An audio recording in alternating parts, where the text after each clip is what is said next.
नया चैप्टर है, इसलिए देखो पहला लेक्चर हमेशा बहुत अच्छे सुना करो, चाहे पूरे हफ्ते गायब रहो, कभी भी गायब रहना, लेकिन जिस दिन पहला दिन हो उस दिन जरूर आना। और लगभग आज मैक्सिमम लोग आए भी हैं। तो अपना अपना रिस्पॉन्स अपनी अपनी उपस्थिति देते रहना। देखो आज अपन पढ़ने वाले state of matter. State of matter मतलब कि कोई भी चीज़ है किस किस चीज़ में पाई जाती है। जैसे मान लेते हैं कोई भी एग्जाम्पल ले लेते, जैसे कील है, जैसे कोई आयरन है, अभी कौन से स्टेट में है? सॉलिड में है। ये तीनों स्टेट में पाई जा सकती है। सॉलिड में पाई जा सकती है, लिक्विड मतलब मॉल्टेन में, और गैस में ही पाई जा सकती है। अब तुम कहोगे कि नहीं भैया हम तो अकेला ये आयरन सॉलिड ही देखें जिंदगी भर से, जब से पैदा हुए तब से आयरन हमने सॉलिड देखा, कभी गैस का तो नाम ही नहीं सुना है। देखो हर चीज, दुनिया की हर एक चीज तीनों स्टेट में पाई जाती है, लेकिन रूम टेम्परेचर में कौन कैसा पाया जाता है, इट इज अ मैटर। जैसे देखो अगर तुम जानते होगे आइस, वाटर भी जानते होगे और वाटर वेपर भी जानते होगे, तीनों जानते। ये तीनों चीज अपन को जल्दी से इमेजिन हो जाती हैं। बर्फ फ्रिज में जमा लेते हैं, पानी अपन देखते ही हैं, और ये जब हम चाय बनाते हैं तब इसे देख लेते हैं। इसलिए अपन को पानी का ये सब दिखाई देता है कि हाँ यार, अपन को तो ऐसा लगता है कि शायद जो लिक्विड है वो चेंज होता है ना। अपन ज्यादा देखो लोहे का अगर डायरेक्ट बोल दो तो आयरन बोल दो, इन लोगों के होश उड़ जाते हैं कि आयरन कैसे यार, सॉलिड लिक्विड कैसे पाया जा सकता है। देखो जो चीज इमेजिन करने से दिक्कत होती है ना, वही थोड़ा मतलब दिमागदार लगता है। आइस है, ऐसी दुनिया की हर एक चीज तीनों स्टेट में पाई जा सकती है। वैसे स्टेट तो उन लोगों ने 5 निकाल डाली है, अपन को उससे उतनी चीज से मतलब नहीं है। अपन को जो मेन पढ़नी है वो पढ़नी है 3, सॉलिड लिक्विड गैस। इसके बारे में बचपन से बहुत कुछ जानते होंगे कि सॉलिड क्या होता है, लिक्विड क्या होता है और गैस क्या होता है। जो सबसे अच्छे अपन जानते हैं वो जानते हैं सॉलिड के बारे में, फिर लिक्विड के बारे में, और फिर जानते हैं गैस के बारे में। लेकिन सबसे आसान स्टडी है इस तरीके से, है कि नहीं? मतलब अपन 11th क्लास में पढ़ेंगे गैस, लिक्विड और सॉलिड पढ़ेंगे अपन 12th क्लास में। अगर उसे 12th क्लास में रखा तो कोई ना कोई उसकी बात होगी कि नहीं। गैस सबसे आसान है, लेकिन थोड़ा हाँ, अब तुम लोग को लगता है कि थोड़ा कुछ प्रेशर में आ जाए तो दिक्कत कर जाता है, उससे कठिन तो सॉलिड होता है। लेकिन सॉलिड इमेजिनेबल है। हाँ इमेजिनेबल है। हमने कहा का एक खासियत है कि जो चीज़ अपन को लगती है ना कि बहुत आसान है, जैसे अगर हमने जब क्या पढ़ाई थी, फिजिक्स पढ़ाई थी, तो मोमेंटम इक्वल टू mv होता है कि नहीं। कितना आसान था ये, लेकिन इसको समझने में एक लेक्चर लगा था पूरा। न्यूटन का तीसरा लॉ कितना आसान है, लेकिन उसको अप्लाई करना, उसका समझना, यूज देखना कठिन लगता है कि नहीं। अगर किसी से कह दें कि जितना अर्थ फोर्स लगाती है एप्पल पे, उतना ही फोर्स एप्पल अर्थ पे लगाता है, तो लोग सोच के परेशान हो जाएंगे साला ऐसा हो कैसे रहा है। लेकिन ये चीज़ वैलिड है, तो थर्ड लॉ के अकॉर्डिंग आती है। अब जो चीज़ सुनने में आसान लगती है वो थोड़ी कठिन भी हो जाती है। अब जैसे तुम्हें सॉलिड जल्दी समझ में आता हाँ ऐसा ऐसा है, लेकिन उसके स्ट्रक्चर में जाओगे तो वो दिक्कत करने लगता है। गैस में ऐसा है कि गैस की एक खासियत है कि तुम्हें अकेला एक मॉलिक्यूल से तुम्हें देखने को मिल जाएगा, लेकिन सॉलिड में लेटेस्ट वर्ड आता है। यहाँ अगर तुम्हें एक सिंपल से एक वर्ड देखने को मिल जाएगा, वहाँ इतना सब कुछ नहीं आता है। लिक्विड भी आसान है, देखो आसान सब कुछ अगर तुम्हारे वे में तुम्हारे तरीके को डिलीवर किया जाए। हमारा तो एक मानना होता है कि अगर तुम्हें कोई चीज़ पढ़नी आती है तो तुम्हें हर कुछ आता है। देखो बात होती है कोई चीज़ कैसे डिलीवर करी जा रही है। अगर जो चीज़ जितने हमने चैप्टर पढ़ा चुके हैं, अगर उसी को हम बहुत कठिन वे में पढ़ा दें तो शायद तुम लोग को समझने में लगेगा न जाने क्या पढ़ाई जा रही है। अब तुम लोग खुद बताओ, अगर जो चीज़ हम तुम्हें अभी पढ़ा चुके हैं, अगर हमें 10th में पढ़ा दे तो आ जाती ना समझ में? बिल्कुल आ जाती। 9th में पढ़ा दे तब भी आ जाती, क्योंकि 9th में इसका 25% था, 11th क्लास का 25% था। और हमें लगता है 9th में ज़्यादा परेशान हुए थे। 11th में तो हर चीज़ लोग क्लियर मिल रही है कि नहीं, कि ऐसा नहीं ऐसा होता है। जब 9th क्लास में तुम थे तो इलेक्ट्रॉनिक कॉन्फ़िगरेशन सीखा होगा तुमने, 288 वाला, और तुम रियल जो होता है वो तो SPDF वाला। इसका तुमने गलत ही पढ़ा ना, इसका तो यूज ही नहीं है आगे चल के। अगर डायरेक्ट तुम्हें ये पढ़ाया जाता तो तुम्हें समझ में नहीं आता क्या? आ जाता। लेकिन जो एजुकेशन सिस्टम बना है वो इस हिसाब से बना है ताकि छोटे से मतलब देखो हाई स्मॉल लेवल से बिग लेवल पे ले जाए। तो ऐसा ग्राफ बनता है। अब देखो मैं तुम्हें चीज बहुत अच्छी चीज बताऊं कि 11th क्लास का जो है किसी भी, देखो पहली बात ये है मैं सबको बता रहा हूँ कि कभी किसी 11th क्लास में कभी किसी टीचर को दोष ना देना कि ये पढ़ा नहीं पा रहा है फिर ये कोई दिक्कत है, क्योंकि 11th क्लास में जो पढ़ाई का ग्राफ बनता है वो बनता है ऐसा। फिजिक्स का बता रहे हैं हम, पहले तुम्हें आसान लगेगा, फिर थोड़ा टॉप पे बनाएगा उससे हो जाएगा, फिर और कठिन होता जाएगा। ये होता है 11th क्लास में। और अगर हम केमिस्ट्री का बनाए तो केमिस्ट्री का ग्राफ भी ऐसे बनता है। आखिरी में चैप्टर आता है एनवायरनमेंट, उसमें थोड़ा आसान हो जाता है, लेकिन बाकी पूरी केमिस्ट्री ऐसी चलती है। और एक सही बात यह है कि अभी तक तुम लोगों को केमिस्ट्री ज़्यादा बोरिंग लगती होगी, है कि नहीं? केमिस्ट्री बहुत इंटरेस्टिंग है अगर उस तरीके से समझाया जाए। अभी तो वो सॉलिड लिक्विड गैस पढ़नी, इसमें से अपन को सिर्फ हार्डली 2 चीज़ों के बारे में पढ़ना, और सबसे ज़्यादा पढ़ना है वो गैस के बारे में पढ़ना है। क्योंकि गैस के बारे में केमिस्ट्री में इसलिए ज़्यादा पढ़ना है क्योंकि तुम कोई भी रिएक्शन बोलोगे उसमें बोलता है आइसोलेटेड एटम। एक शब्द सुनने को आता कि नहीं? Isolated atom. हम पहला लेक्चर इसलिए डिटेल में समझाएं ताकि तुम पूरा चैप्टर रिलेट कर सको। अगर कोई चैप्टर पढ़ रहे हो तो सबसे पहले समझो कि पढ़ क्यों रहे हैं। अगर कोई काम कर रहे हो, जैसे मान लो किसी कन्या के पीछे घूम रहे हो, तो सबसे पहले सोचो वाई, क्या सोच रहे हो उसके बारे में भी सोचो। इंपॉर्टेंट ये है। कभी कभार हम लोग रैंडमली किसी भी अंधाधुन में लगे रहते हो किसी काम में, और तुम खुद बैठ के सोचो कि ऐसा क्यों कर रहे हैं, तुम्हें उसका खुद रीजन नहीं मिलेगा कि हम क्यों कर रहे हैं। इसलिए अगर हम कोई चैप्टर पढ़ रहे हैं तो सबसे पहले हमें पता होना चाहिए कि हम वो चैप्टर पढ़ क्यों रहे हैं। कई लोग कहते हैं कि हमें वाला चैप्टर बोरिंग लगता है, वाला टॉपिक बोरिंग लगता है, तो तुम खुद देखना, जैसे तुम पहली हेडिंग उसकी पढ़ते हो, तुम उसके बारे में खुद कुछ नहीं जानते, उसके बारे में क्या पढ़ना है। जब तुम पहला अक्षर के बारे में कुछ नहीं जानते, तुम पूरा चैप्टर तुम्हें बोरिंग लगने वाला है। जब पूरा चैप्टर बोरिंग लगेगा तो बाकी टॉपिक कुछ नहीं आएंगे समझ में। ऐसा नहीं तुम लोगों के साथ होता, हमारे साथ सबके साथ भी होता है। और कोई कितना भी बड़ा विद्वान हो, अगर कोई नई चीज़ पढ़ेगा तो उसे भी ऐसे ही लगेगा। हर किसी को पहली बार में कोई समझ में नहीं आता है। वो सब लोग देखो वो बड़ी हाइपोथेटिकल बातें करते हैं कि 5 मिनट में मैं सब कुछ सिखा दूंगा फलाना ढकाना। 5 मिनट तो बच्चे ही पैदा नहीं होते हैं, समझ रहे हैं? उसके लिए भी 9 महीने लगते हैं। तो इसलिए इस चीज़ का बारे में सोचा। तो गलती तुम लोगों की भी नहीं है ना, किसी की गलती है। सीबीएसई वालों तो और हालत खराब होती है, 10 तक बोलो कुछ ही पढ़ के नहीं आते हैं, ना के बराबर। आईसीएसई वाले तो फ्री कुछ पढ़ के आते हैं, उन्हें तो और ज़्यादा दिक्कत लगती है। तो इसलिए हर टॉपिक को बहुत अच्छे समझो। सबसे अच्छी बात है कि हवा में ना उड़ो, ऊपर ऊपर नहीं। सबसे पहले छोटे लेवल से सीखो, अपने कॉन्सेप्ट क्लियर करो। 11th क्लास जो बेसिकली है वो कॉन्सेप्ट क्लियरेंस के लिए है कि सबसे पहले समझो कि आखिर हमें क्या पढ़ना, क्या उसमें समझना है। इंपॉर्टेंट ये बात है। ऐसा नहीं कि कई लोग स्टार्ट करते हैं कि नहीं भैया हमें आईआईटी की प्रिपरेशन करना। दुनिया का हर एक आदमी सक्सेसफुल होना चाहता है, कोई भी ऐसा आदमी नहीं होगा जो अपने आप को कामयाब नहीं होना चाहता है। कोई कितना भी क्लास का डफर बच्चा हो, जैसे डफर कोई नहीं होता है, कोई भी क्लास का डफर बच्चा हो जैसे तुम लोग बोलते हो, उसे तुम कह दो कि आईआईटी करने के बाद ऐसा ऐसा होता है, वो भी एक बार बंदा कहेगा कि हमें भी आईआईटी करनी है। तो कई का ऐसा होता है, कई लोग ऐसा करते हैं ना कि डायरेक्ट आईआईटी क्वेश्चन मटेरियल इकट्ठा करना स्टार्ट कर देते हैं और क्वेश्चन लगाने स्टार्ट कर देते हैं। अब ये पता क्यों होता है? क्योंकि जो कोचिंग माफिया है ना, वो इतने अच्छे से मतलब माइंड तुम्हारा कर देते हैं पोलराइज कि तुम इसी की तरफ दौड़ते हो। जहां तुम्हें आईआईटी देखने नहीं मिलता वहीं को दौड़ना स्टार्ट कर देते हो। और किस लेवल से किस तरीके से डिलीवर करना उसका मतलब नहीं है। कई लोग ऐसे भी हैं जो बिना किसी कोचिंग के सिंपल सी गाइडेंस से उन्होंने आईआईटी क्लियर करी है, कोई बड़ी नहीं होती है।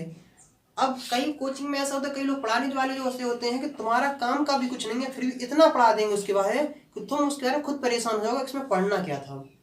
वैसे अगर तुम वेक्टर की कहीं भी देखने जाओगे तो वेक्टर में कितना परेशान करके रखा है। अभी तुम लॉ ऑफ मोशन है पढ़े, वेक्टर कितना यूज हुआ है, ना के बराबर।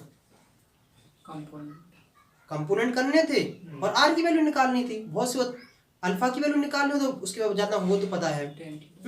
और कहीं कोई यूज हुआ है और बन नहीं तर कोई लोग। मैंने तो देखो जो मैं पढ़ाता हूँ मैं उतना ही पढ़ाता हूँ जितना तुम्हारे काम का है। अभी मैं कुछ इंजीनियरिंग का पढ़ाना स्टार्ट करूँ, तुम लोगों को देख के कोई भाई यार बहुत मस्त था, लेकिन तुम्हारे हिसाब का कुछ भी नहीं रहेगा। इसलिए इतना सोचो कि हमारे हिसाब का क्या है, हमें कॉन्सेप्ट सीखना है, हमें सीखना है कि उसके आगे में क्या करना है। हवा में ना उड़ो। पहले अपन देखो बेस बना के अगर चलोगे तो बहुत ज़्यादा कामयाब होगे। अगर डायरेक्ट यहाँ बैठने की कोशिश करोगे, जिस दिन नीचे गिर जाओगे ना, दोबारा चढ़ नहीं पाओगे, क्योंकि तुम्हें चढ़ने का तरीका नहीं पता, तुम्हें सिर्फ ऊपर बैठाला था। इसलिए कई लोग कहते हैं कि माउंट एवरेस्ट पे ये लोग चढ़े हैं, क्या माउंट एवरेस्ट पे हेलीकॉप्टर से नहीं बैठा सकते क्या लोगों को? समझा कि नहीं? माउंट एवरेस्ट पे जो है उस पे लोगों को लो और हेलीकॉप्टर से बैठा दो आराम से, कौन सी दिक्कत थी, है कि नहीं?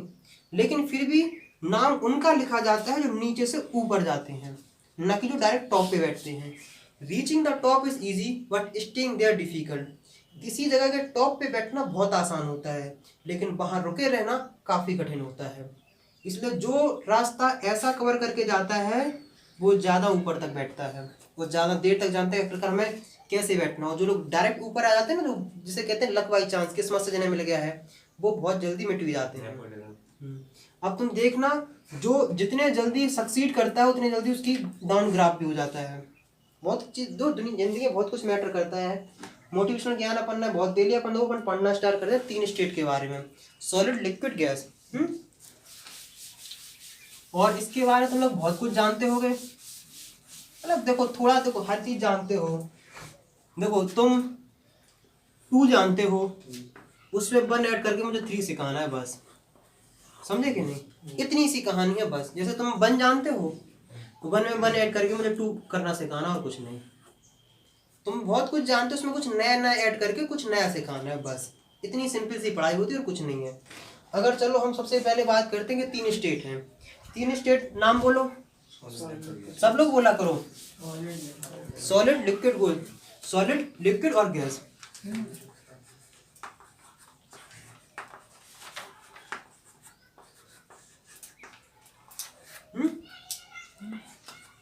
देखो यहाँ सबसे पहले हम लोग पढ़ने वाले किसके बारे में, वो पढ़ेंगे सॉलिड, लिक्विड के बारे में। सॉलिड तो हम कहाँ पढ़ेंगे?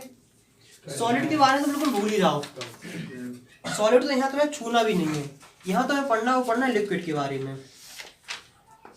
किस चीज के बारे में पढ़ना है? लिक्विड के बारे में। तो देखो लिक्विड के बारे में तुम लोग क्या क्या जानते हो?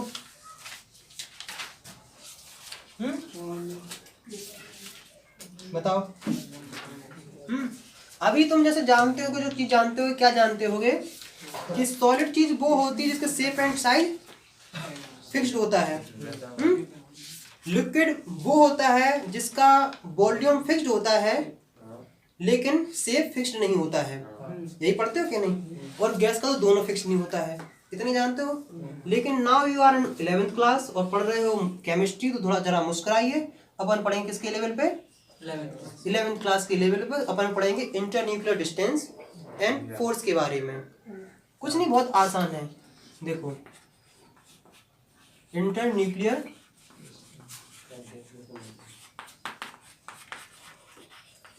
Distance and force, force of attraction.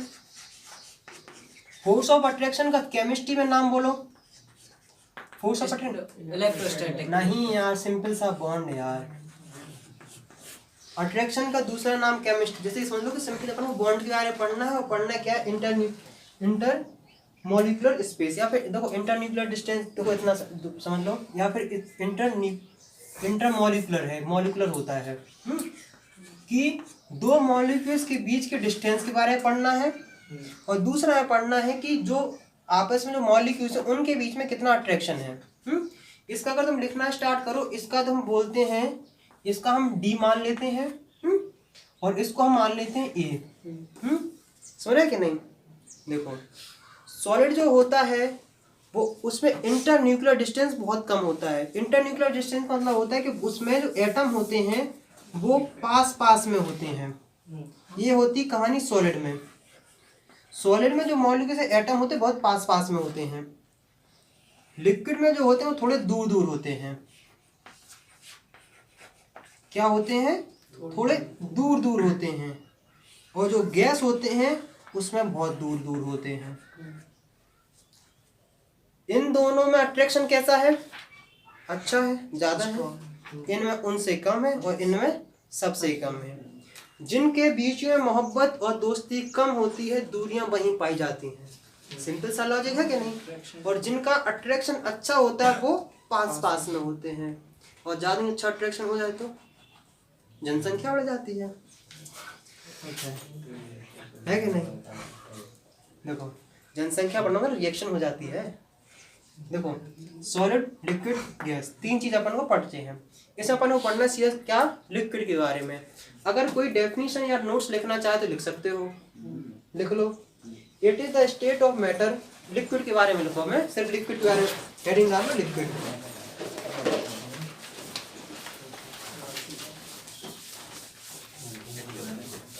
देखो फुल रिस्पॉन्स दिया करो, जहां भी कोई समझ में नहीं आया तुरंत पूछा करो। लिखना स्टार्ट करो liquid.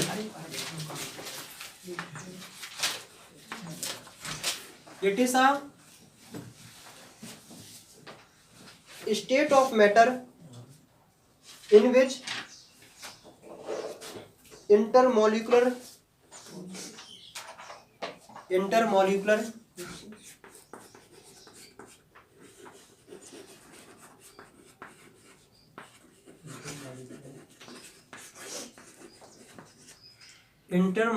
space are greater than solid and intermolecular force is less.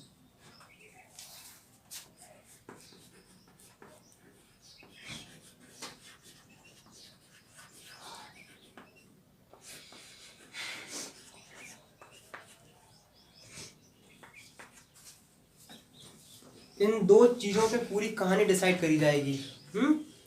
Intermolecular space जो होता है वो सॉलिड से थोड़ा ज़्यादा होता है, लेकिन इंटरमॉलिक्यूलर जो फोर्स होता है तो स्पेस से मतलब ऐसा होता है कि इन दोनों गैप या डिस्टेंस। तो फोर्स मतलब होता है बॉन्ड, हाँ अट्रैक्शन से तुम समझ सकते हैं।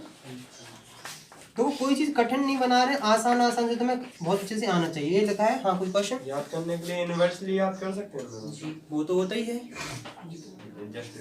हाँ जैसे देखो कोई भी, हम तो बता ही चुके हैं, कोई भी दुनिया का कैसा भी फोर्स हो, चाहे वो अट्रैक्शन हो या रिपल्सन हो, हमेशा इनवर्सली प्रोपोर्शनल टू किसके होता है, डिस्टेंस के। अगर किसी से लड़ाई हो जाए तो उससे थोड़ा दूर हो जाओ, मतलब कुछ दिनों के लिए।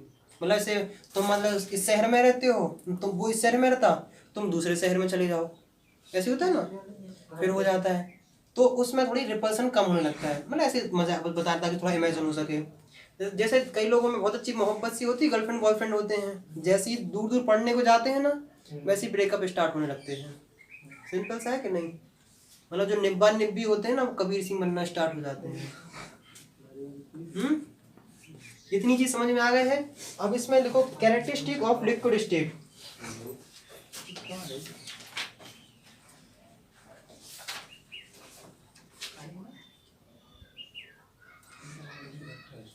कैरेक्टरिस्टिक ऑफ लिक्विड स्टेट,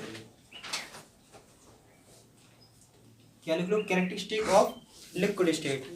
सबसे पहले जो शब्द डालो वो डालो वेपर प्रेशर। इस चीज को हमें समझाना है।